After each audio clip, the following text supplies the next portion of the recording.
स्वागत है आप सभी का दोस्तों आज की डिटेल नोटिफिकेशन वीडियो में। जैसा कि आपका हमेशा ही मुझसे सवाल रहता है कि सर अप्रेंटिसशिप कर लिया, आईटीआई कर लिया, 10th पास आउट कर लिया लेकिन जॉब वैकेंसी नहीं आ रही है। तो आज की जॉब वैकेंसी कुछ ऐसी ही है जो खास करके हमारे अप्रेंटिसशिप पास आउट स्टूडेंट्स के लिए, क्योंकि इंडियन नेवी ने आपको वैकेंसी दी है ट्रेड्समैन की, जिसमें अप्लाई कर सकते हैं सिर्फ अप्रेंटिसशिप पास आउट कैंडिडेट्स।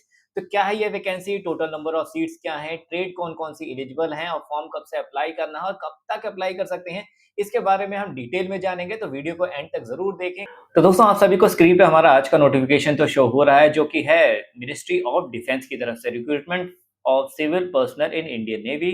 ठीक है, recruitment of tradesman skilled in Indian navy for ex naval apprentices only. अब देखिए, फॉर एक्स नेवल अप्रेंटिसेस के लिए ही खास करके ये वैकेंसी है। बात करेंगे कौन कौन एलिजिबल है, कौन कौन सी ट्रेड एलिजिबल है, इसके बारे में। तो दोस्तों देखिए, ट्रेड इन यार्ड्स यूनिट, देखिए ऑक्सिलरी ट्रेड यहाँ पे जो यार्ड्स यूनिट की है, इसके लिए कौन-कौन सी ट्रेड्स एलिजिबल हैं, इसमें देखिए ICE, fitter crane, crane operator, overhead mechanic diesel, mechanic motor vehicle, mechanic auto electrical electronics, ये सारी ट्रेड्स एलिजिबल हैं।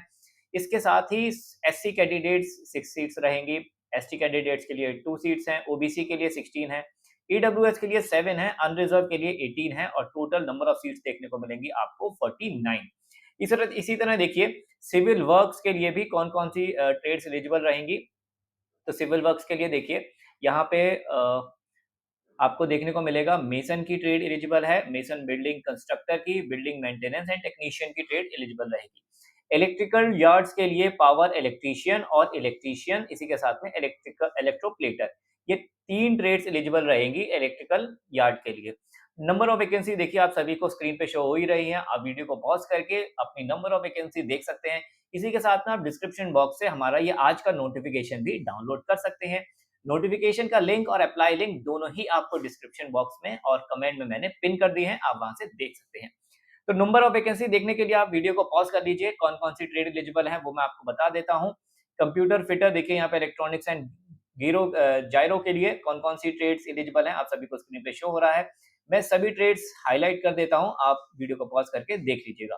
फाउंड्री मैन के लिए भी कौन सी है, पैटर्न मेकर है, मोल्डर है, फाउंड्री मैन है। हीट इंजन के लिए mechanic diesel, mechanic marine diesel और इसी की तरह मैरीन इंजन फिटर भी एलिजिबल रहेगी। इंस्ट्रूमेंट ट्रेड के लिए कौन सी है, इंस्ट्रूमेंट मैकेनिक, एडवांस मैकेनिक और मैकेनिक मैकाट्रॉनिक्स ट्रेड एलिजिबल रहेगी। बात करें मशीन डिपार्टमेंट की, तो देखिए मशीन डिपार्टमेंट के लिए machinist, Turner, operator, advance machine tool, ये सारी आईटीआई की ट्रेड्स एलिजिबल रहेंगी। या फिर मैं कहूँ कि अप्रेंटिसेस की ट्रेड एलिजिबल रहेंगी, क्योंकि इसके लिए जो क्वालिफिकेशन मांगी है वो अप्रेंटिसशिप पास आउट स्टूडेंट्स की रखी गई है। मैकेनिकल डिपार्टमेंट के लिए देखिए fitter, marine engine fitter, weapon fitter, इस तरह की ट्रेड्स एलिजिबल हैं। इसी तरह मैकेनिकल सिस्टम डिपार्टमेंट है, मैकेट्रॉनिक्स डिपार्टमेंट है, मेटल है, मिलराइट है, रेफ्रिजरेटर एंड एसी है, शिप बिल्डिंग भी है। अब देखिए कौन-कौन सी डिपार्टमेंट के लिए कौन-कौन सी ट्रेड एलिजिबल है, इसके लिए आप वीडियो को पॉज़ करके देख सकते हैं। वेपन इलेक्ट्रॉनिक्स की बात करें तो देखिए यहाँ पे computer, fitter, IT and ESM, electronics mechanic, ICTSM, COPA, electronics fitter gyro, इसी के साथ में fitter, mechanic radio radar, aircraft radar, देखिए काफ़ी सारी आईटीआई की जो ट्रेड्स है या फिर मैं कहूँ कि अप्रेंटिसशिप की ट्रेड्स हैं, यहाँ पे डिपार्टमेंट्स में एलिजिबल रहेंगी, जो कि है वेपन इलेक्ट्रॉनिक्स। चलिए बढ़ते हैं आगे नोटिफिकेशन में। तो देखिए दोस्तों और क्या इंपॉर्टेंट चीजें अवेलेबल हैं। यहाँ पे हमें दिख रहा है एसेंशियल क्वालिफिकेशन। तो एसेंशियल क्वालिफिकेशन में आपको मैं बता दूं पढ़ के, मेट्रिकुलेशन और equivalent from a recognised institute और board with knowledge of English. अब देखिए मेट्रिकुलेशन यानी कि आपका 10वीं पास होना बेहद जरूरी है, वो भी इंग्लिश सब्जेक्ट के साथ में। दूसरी क्या क्वालिफिकेशन यहाँ पे मेंशन है वो है should have completed apprenticeship training in the trade. अब देखिए अप्रेंटिसशिप ट्रेनिंग जरूर हुई होनी चाहिए आपकी ट्रेड से, या फिर मैकेनिक और equivalent with 2 years regular service. अब देखिए मैकेनिक या फिर इक्विवेलेंट आपके पास 2 साल का एक्सपीरियंस होना चाहिए। टेक्निकल का आप कहाँ का एक्सपीरियंस माना जाएगा, या फिर आपके पास आर्मी का एक्सपीरियंस हो, नेवी का हो, इंडियन नेवी का या फिर इंडियन एयरफोर्स का।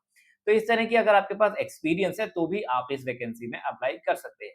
देखिए यहाँ पे एक नोट भी दिया हुआ है, तो नोट में कहा गया है qualification are relaxable at the discretion of the appointing authority in the case of candidate otherwise well qualified.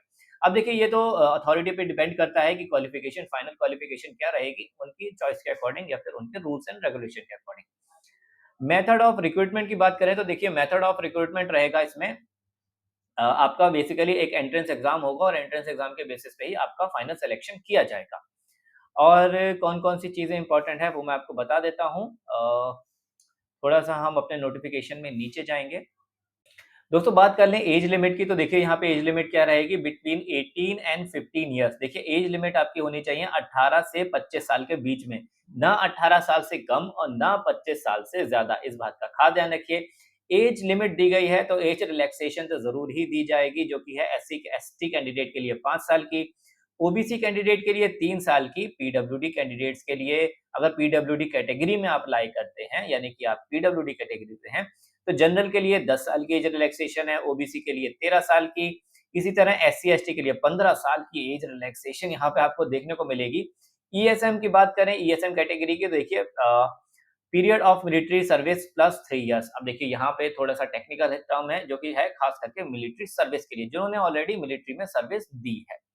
अब और कौन-कौन सी जो रिलैक्सेशन किसे मिलेगी? तो देखिए डिसेबल डिफेंस सर्विसेज़ जिसने डिफेंस सर्विसेज़ में वर्क किया है या कहूँ कि अपनी ड्यूटी दी है, सर्विस दी है और वो डिसेबल्ड है, तो उसे 3 साल का एज रिलैक्सेशन मिलेगा और 8 साल का एससी-एसटी कैंडिडेट को। एक्स अग्निवीर को देखिए अगर आपने अग्निवीर की ट्रेनिंग पास आउट कर ली है या फिर अग्निवीर की जॉब आपने करी है, तो आपको 5 साल का 5 years for first batch of Agnipath scheme and 3 years for the other batches. देखिए, अगर आपने पहले बैच में आपने अग्निवीर पास आउट किया है, कंप्लीट किया है, तो आपको 5 साल का एज रिलैक्सेशन मिलेगा। लेकिन अगर आपने उसके बाद अग्निवीर किया हुआ, अग्निवीर की जॉब की हुई है, तो आपको 3 साल का एज रिलैक्सेशन देखने को मिलेगा। इसी तरह देखिए डिपार्टमेंटल कैंडिडेट्स के लिए 40 इयर्स की है, विडोज़ और डाइवोर्स्ड वुमन के लिए 35 इयर्स की है और मेरिटोरियस स्पोर्ट्स पर्सन के लिए 30 इयर्स की एज रिलैक्सेशन आपको देखने को मिलेगी। इस बात का खास ध्यान रखिए। मोड ऑफ सिलेक्शन तो देखिए मोड ऑफ सिलेक्शन आपका रिटन एग्जामिनेशन ही रहेगा। आपको रिटन एग्जाम होगा जिसमें सिलेबस के बारे में भी बात करेंगे, कौन-कौन से सिलेबस रहेगा या क्या सिलेबस रहेगा, कौन से सब्जेक्ट्स रहेंगे। रिटन एग्जामिनेशन में देखिए बेसिकली आपके पास 4 सब्जेक्ट होंगे। पहला है आपका जनरल इंटेलिजेंस एंड रीजनिंग, दूसरा है जनरल अवेयरनेस, तीसरा है क्वालिटेटिव एप्टीट्यूड और चौथा है इंग्लिश लैंग्वेज। देखिए जनरल इंटेलिजेंस एंड रीजनिंग में 30 नंबर के आपके क्वेश्चन रहेंगे या फिर कहूँ कि 30 मार्क्स रहेंगे। जनरल अवेयरनेस में आपके 20 मार्क्स रहेंगे, क्वालिटेटिव एप्टीट्यूड में आपके 30 मार्क्स रहेंगे और इसी तरह इंग्लिश लैंग्वेज में आपके 20 मार्क्स रहेंगे। टोटल जो नंबर ऑफ आपका एग्जाम होगा वो रहेगा 100 मार्क्स का और 2 घंटे का आपको टाइम मिलेगा। बहुत ही ध्यान से ये चीज़ें देखिएगा क्योंकि एंट्रेंस एग्जामिनेशन आपको एंट्रेंस एग्जाम के बारे में पता होना बेहद ज़रूरी है। सिलेबस की बात करें तो देखिए सिलेबस यहाँ पे गिवन है, कौन से सब्जेक्ट के कौन-कौन से चैप्टर्स इंक्लूड रहेंगे यहाँ पे आप वीडियो को पॉज़ करके यहाँ पे देख सकते हैं। मैंने टिक लगा दिया है सब्जेक्ट्स पे जैसे कि जनरल इंटेलिजेंस रीजनिंग है, जनरल अवेयरनेस है, क्वांटिटेटिव एप्टीट्यूड है, इसी के साथ में इंग्लिश लैंग्वेज है। तो इनके चैप्टर्स यहाँ पे मेंशन है, आप चैप्टर वाइज़ भी तैयारी कर सकते हैं, आपके लिए काफ़ी ईज़ी रहेगा।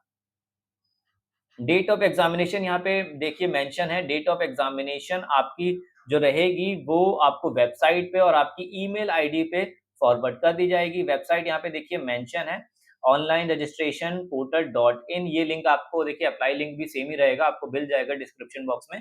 तो इस बात का खास ध्यान रखिए और मेल पे ही आपको आपका एडमिट कार्ड मिल जाएगा। क्वेश्चन पेपर चैलेंज मैकेनिज्म ठीक है, ये सब आप पॉज़ करके पढ़ सकते हैं। मैं आपको सारी इम्पोर्टेंट चीज़ें ही यहाँ पे समझा रहा हूँ। अब देखिए opening and closing date of application form बेहद बेहद ज़रूरी है। तो online application of application opening date क्या रहेगी? From the 5th day of publication यानी कि देखिए आपकी 13 अगस्त से आप इसमें अप्लाई कर सकते हैं। मैं यहाँ पे मेंशन भी कर देता हूँ, 13 अगस्त। शॉर्ट फॉर्म में मैंने लिखा है, ऐसा मत सोचिएगा कि मुझे स्पेलिंग नहीं आती है अगस्त की। तो 13 अगस्त से ये फॉर्म स्टार्ट है यानी कि आज से ही आप इस फॉर्म में अप्लाई कर सकते हैं। लास्ट डेट क्या है? तो लास्ट डेट है 21 डे यानी कि आज से 21 दिनों के बाद तक इसकी डेट रहेगी, 21 दिन तक रहेगी। तो इस बात का खास ध्यान रखिए और फॉर्म में अप्लाई करें, ज़रूर करें, लेकिन अपनी ऐज को ध्यान में रखते हुए। चलिए दोस्तों आगे बढ़ते हैं और क्या-क्या इम्पोर्टेंट इन्फॉर्मेशन है। Guidelines for filling online application before applying candidates are advised to go through the instruction. देखिए बिल्कुल पहले आप इंस्ट्रक्शन प्रॉपर पढ़ लीजिए, अपनी गाइडलाइंस पढ़ लीजिए और सभी अगर आपको सूटेबल लगती हैं कि हाँ आप इसमें अप्लाई कर सकते हैं तो तभी अप्लाई करें, एक बार प्रॉपर सभी गाइडलाइंस पढ़ने के बाद। अब देखिए कौन कौन से स्टूडेंट्स इसमें अप्लाई कर सकते हैं, अगर कंट्री वाइज कहूँ तो candidate must be either citizen of India, India का सिटीजन होना चाहिए, नेपाल का सिटीजन होना चाहिए या फिर भूटान का सिटीजन होना चाहिए। तो नेबरिंग कंट्रीज तो हमारी अप्लाई कर ही सकती हैं, क्योंकि हम उन्हें, जो हमारी फ्रेंडली नेबरिंग कंट्रीज हैं, खास करके फ्रेंडली का आप मतलब समझ ही रहे होंगे, तो वो कंट्रीज हमारी इस जॉब में भी अप्लाई कर सकती हैं, क्योंकि उन्हें हम रिलैक्सेशन प्रोवाइड कराते हैं। चलिए दोस्तों, और टाइप ऑफ माल प्रैक्टिस बिल्कुल भी आप ट्राई मत करिएगा, पढ़ ज़रूर लें, लेकिन ऐसी गलती ना करें, आपको बैन कर दिया जाएगा। माल प्रैक्टिस मतलब किसी भी तरह की चीटिंग आप ना करें, ना ही ऐसा कोई काम करें जिसमें आपकी चीटर की गिनती हो। तो दोस्तों, ये है हमारी आज की vacancy. Total number of seats देखिए यहाँ पे, टोटल नंबर ऑफ वैकेंसीज अगर की बात करें तो 1266 यानी कि 1266 टोटल नंबर ऑफ वैकेंसीज है। बेहद बड़ी वैकेंसी है, खास करके हमारे अप्रेंटिसशिप या फिर कहूँ कि आईटीआई पास आउट कैंडिडेट्स के लिए। तो अगर आपको आज की वैकेंसी में कुछ भी समझ में ना आया हो तो कमेंट बॉक्स में बिल्कुल भी पूछना भूलें मत, पूछ लें। मैं सभी सवालों के जवाब खुद देता हूँ। तो वीडियो पसंद आई हो तो वीडियो को लाइक और चैनल को सब्सक्राइब ज़रूर करें। वीडियो को शेयर भी करें अपने दोस्तों के साथ जो इंडियन नेवी में सर्विस देना चाहते हैं। मैं आपका दोस्त और जॉब गुरु आशुतोष सिंह अब मिलूंगा एक नए नोटिफिकेशन के साथ या फिर एक बहुत ही इंटरेस्टिंग इन्फॉर्मेशन के साथ। तब तक के लिए देखते रहिए श्रम इंशाल्लाह। श्रम इन जॉब ऐप पर आप जैसे लाखों युवा जॉब पा रहे हैं। आज ही श्रम इन जॉब ऐप पर जाएं और अप्लाई करें अपनी पसंदीदा जॉब के लिए बिल्कुल फ्री में।